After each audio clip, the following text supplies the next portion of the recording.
address the Assembly.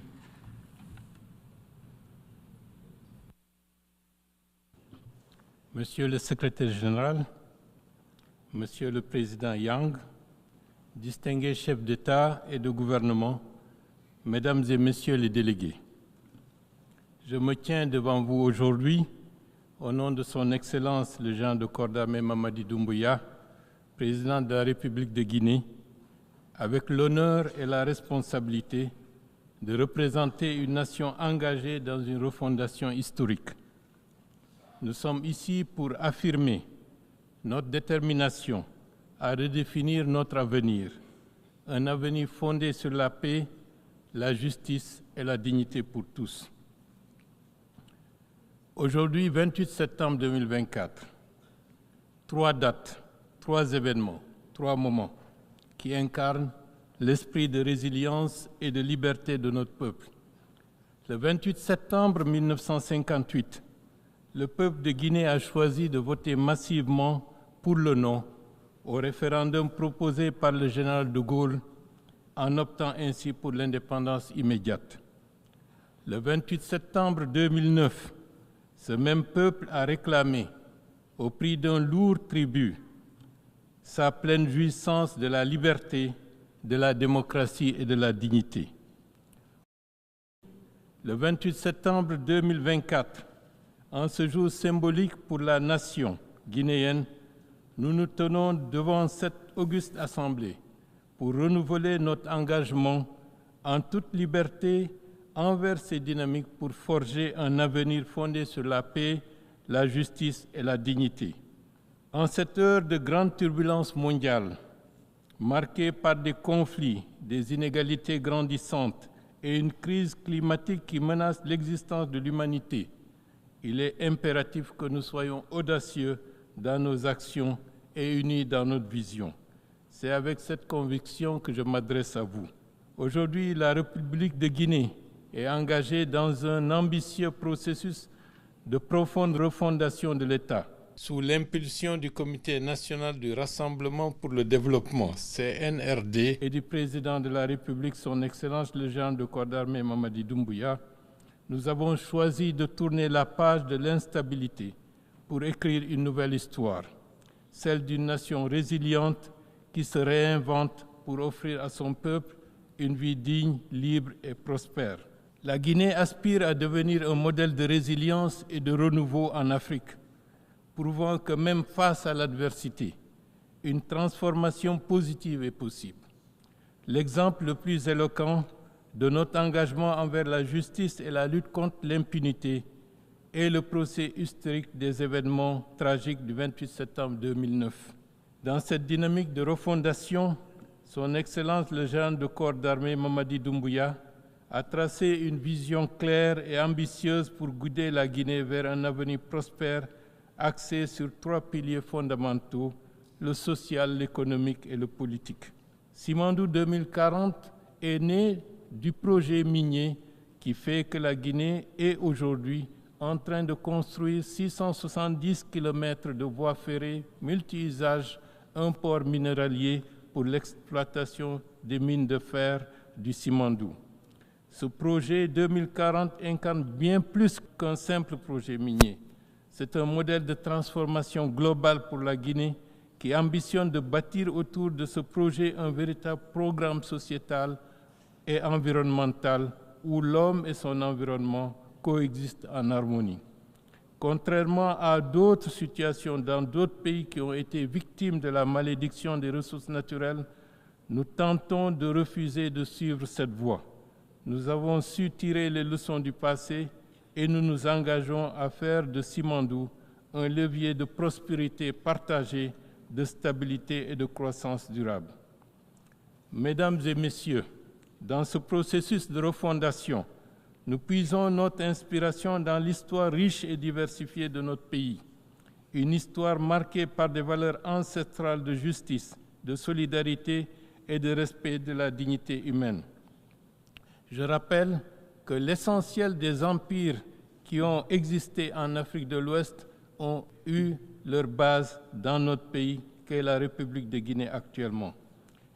De ce fait, Depuis la charte de Kurukan-Fuga, proclamée en 1236, qui posait déjà les fondements d'une société juste en interdisant l'esclavage et en prônant l'égalité et la liberté pour tous, jusqu'à l'organisation du Fouta théocratique, reconnue comme terre d'asile et de protection pour les opprimés fuyant la traite négrière.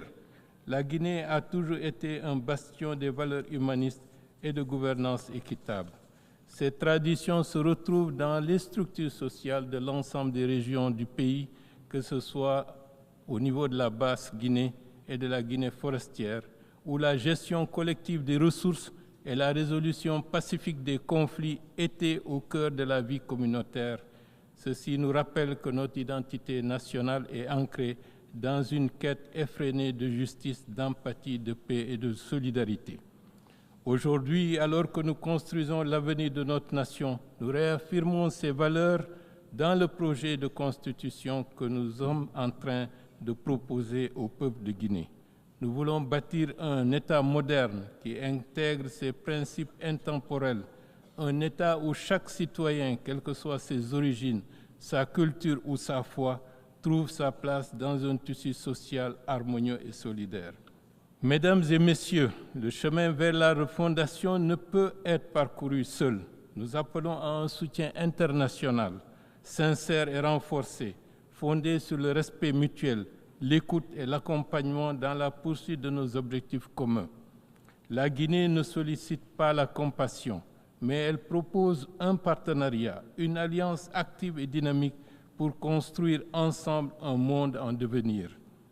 Cette période représente aussi une opportunité unique pour mon pays de redéfinir son rôle sur la scène internationale en tant qu'acteur engagé et responsable, contribuant à la stabilité régionale et par conséquent à la paix mondiale.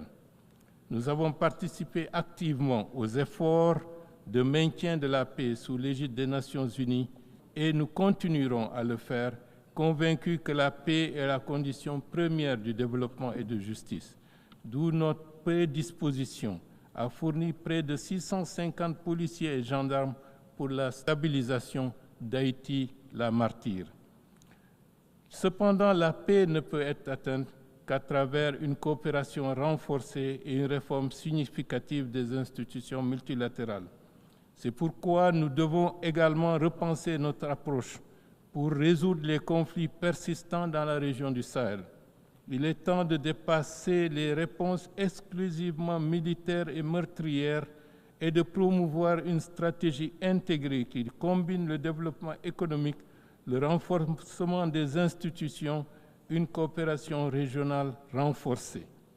L'adjuvant de cette approche est la pleine jouissance de chaque communauté, peuplant ce grand espace de sa liberté, du respect de son identité et la reconnaissance de ses droits dans un espace étatique multiethnique et multiconfessionnel.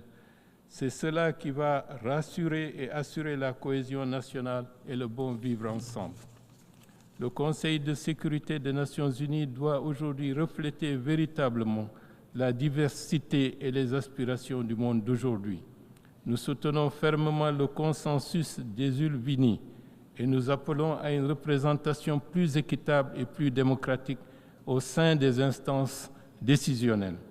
L'Afrique, avec ses 54 États membres, représentant plus d'un quart des membres de l'ONU, ne peut plus être reléguée à une place secondaire dans les décisions qui confèrent la paix et la sécurité mondiale. Nous appelons à ce que le continent africain obtienne des sièges permanents au Conseil de sécurité avec tous les droits qui y sont associés, y compris le droit de veto. Monsieur le Président, Mesdames et Messieurs, face aux crises multiples qui secouent notre monde, il est évident que nos réponses doivent être collectives, humanitaires et en empathie avec les souffrances des peuples dans les zones en conflit.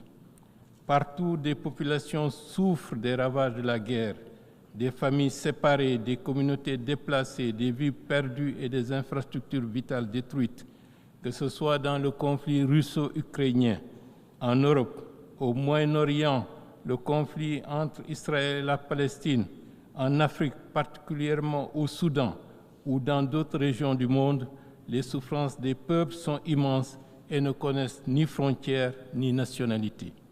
À ces tragédies humaines s'ajoutent les effets dévastateurs du changement climatique qui exacerbe les conflits et augmente la vulnérabilité des plus démunis. En réaffirmant notre engagement à faire inscrire le massif du Fouta Djallon sur la liste du patrimoine mondial de l'UNESCO, nous envoyons un signal fort en faveur de la préservation de nos écosystèmes, où 15 États sont concernés. Par ce biais, nous œuvrons à un changement des paradigmes dans la gouvernance régionale en Afrique de l'Ouest.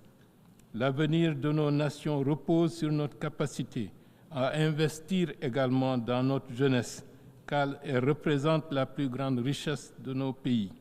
En offrant aux jeunes les opportunités et les moyens de réaliser leur plein potentiel, nous pouvons lutter efficacement contre les maux qui les poussent vers l'immigration clandestine. L'immigration, loin d'être une solution, est en train de vider nos pays de leurs ressources humaines les plus précieuses. Par ailleurs, les avancées technologiques et numériques doivent être mises au service de tous.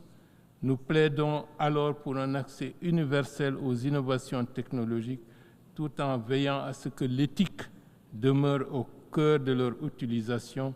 Comme le disait François Rabelais, « Science sans conscience n'est que ruine de l'âme ».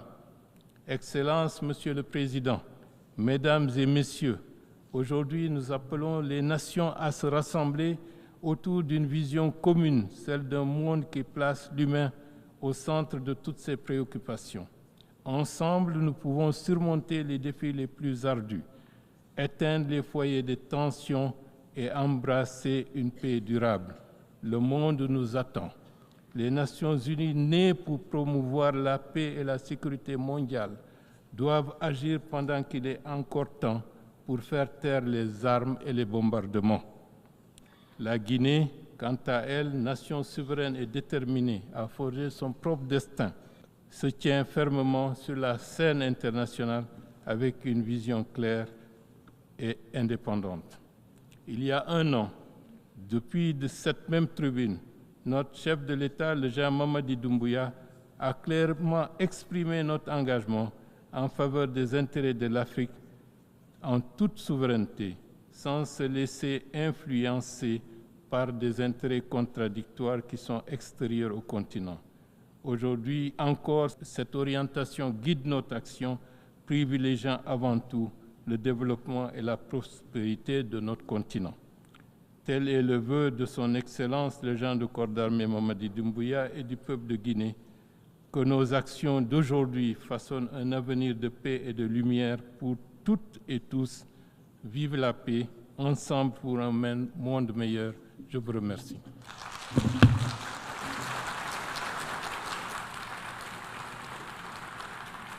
On behalf of the Assembly, I wish to thank the Prime Minister, Head of Government of the Republic of Guinea,